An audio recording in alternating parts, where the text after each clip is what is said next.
বাবা গিরধারী, এই যে আত্মাগুলো তোর চরণে যায়, তুই দেখলাম আদর করে করে নেস, এবং যখন আবার পৃথিবী লয়ে পাঠাস, তখন দেখি তোর মন খারাপ। আবার আমরা যখন ফেরত আসি তখন তোর মন হাসিতে পরিপূর্ণ হয়।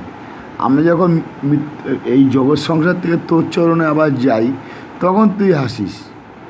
আর যখন আমরা তোর চরণ থেকে আবার জগৎ সংসারে আসি, তখন তুই কাঁদিস।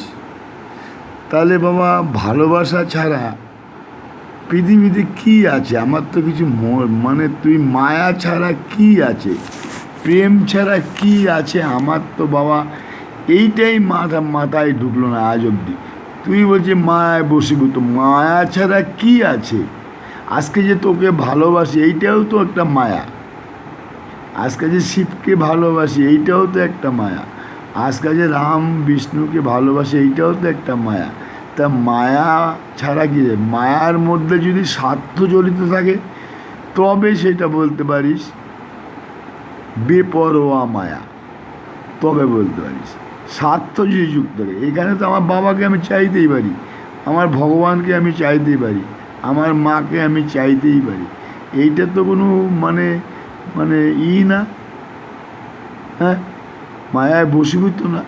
আমি আমার বাবাকে চাইতে পারি না? কোটি কোটি বাবা, কোটি কোটি মা গর্ভে জন্মগ্রহণ করে আমি তোকে তোকে বাবা হিসাবে পেয়েছি। তা আমি তো চাইতেই পারি। মায়া ছাড়া আর কি আছে পৃথিবীতে? আমি তো মাথায় ঢুকলো না। প্রেম ছাড়া কি আছে? আমার এইটাই মাথায় ঢুকলো না। মায়ার থেকেই তো প্রেম। প্রেমের সাথে যদি স্বার্থ যুক্ত হয়, তবে তুই বলছো অকর্মপ্রেম। অকর্মপ্রেম বলতে পারিস। এর প্রেমের কোনো মূল্য নেই। যেখানে স্বার্থযুক্ত হবে, সেইখানে প্রেমের কোনো মূল্য নেই। আমি এইটুকু বুঝি বাবা, আমি এর বেশি জানি না। ধন্যবাদ বাবা, ভালো থাক। মায়া ছাড়া, ভালোবাসা ছাড়া পৃথিবী জিরো। তাই সৃষ্টি একজনই থাকতো, আল্লাহ ভগবান চাইবে একজনই থাকতে, এত পারত না, এত বংশ বৃদ্ধি পেত না।